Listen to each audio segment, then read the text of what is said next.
les meilleurs services du monde en obésité ont un taux d'échec supérieur entre 80 et 90%. C'est incroyable. C'est- c'est- Et les gens, si vous voulez, donc ils perdent du poids parce qu'on leur fait des régimes restrictifs ou hyperprotéinés ou autres. Et même malheureusement, avec la chirurgie bariatrique, avec le Wegovy et analogue Oui, du c'est GLP-1. l'alterne. Pourquoi il y a un tel taux d'échec? C'est une des raisons majeures, c'est qu'on n'a pas appliqué un protocole anti-inflammatoire. D'accord. Je m'explique. Hein. Le corps, avec son système immunitaire, quand il y a une accumulation de masse grasse, considère ça presque comme un corps étranger Mhm. et l'attaque. L'attaque par des globules blancs, comme si on avait une attaque de microbes, hein, de Genre virus ou de pathogène, bactéries, ouais. voilà, Mhm. pour s'en débarrasser. En fait, les globules blancs, c'est des éboueurs. Ils évacuent tout ce qui est, même les poussières que vous inhalez dans les poumons, c'est des cellules, la poussière, c'est des globules blancs, les médicaments, il y a plein de choses que les globules blancs gobent parce que ce sont des dits xénobiotiques, Mhm. c'est des molécules étrangères. Alors vous me direz, mais la graisse, c'est pas étranger.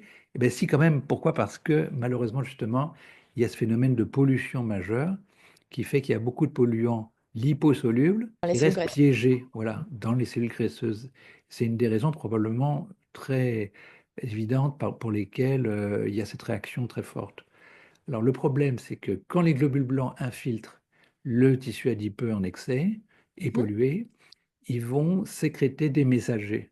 Ils sécrètent des messagers, les fameuses cytokines, hein, dont tout le Oui, monde a entendu parler avec la Covid, pour recruter d'autres globules blancs. Ça crée une inflammation générale, ça augmente l'inflammation, mais aussi pour libérer le carburant majeur que je pense vous en avez entendu parler, la glutamine, qui est un oui. carburant spécial pour les globules blancs. Hein.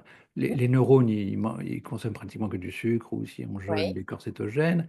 Bon, la plupart des cellules consomment du glucose, Mhm. mais les globules blancs, non. Ils La consomment de la glutamine. glutamine, un acide aminé. Or, on n'a pas de réserve de glutamine. Et donc, quand on a une attaque, qu'elle soit virale, bactérienne ou autre, eh bien, les globules blancs envoient un messager qui s'appelle TNF-alpha, qu'on appelait cachectine quand j'ai fait mes études. Pourquoi? Parce que ça détricote le muscle pour libérer cette fameuse glutamine.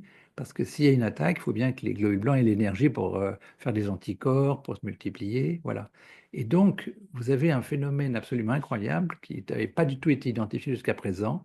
C'est qu'on a toujours pensé que le muscle brûle de la graisse, ce qui peut être exact. Quand on augmente le muscle, forcément, on sera obligé de mettre une dimension renforcement musculaire, regain de masse musculaire dans Oui, le très protocole. important. Mhm. Mais la graisse brûle du muscle. Ah, c'est-à-dire que le TNF-alpha sécrété par les globules blancs qui infiltrent, ils vont détricoter du muscle, qui est la masse qui dépense, que si vous voulez, les globules blancs, ils font un boulot, quel que soit l'attaquant. Ils ont besoin d'énergie, ils ne font pas la distinction entre un virus, une bactérie, un polluant. Enfin, c'est la masse qui dépense, le muscle qui est dégradé en permanence par la graisse.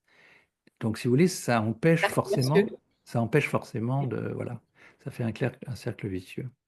Et donc, cette découverte de Karine Clément, elle est absolument fondamentale. Si on ne donne pas d'alimentation anti-inflammatoire, il est plus important, si vous voulez, que son alimentation soit anti-inflammatoire et le mode de vie, pratiquement que de réduire les calories.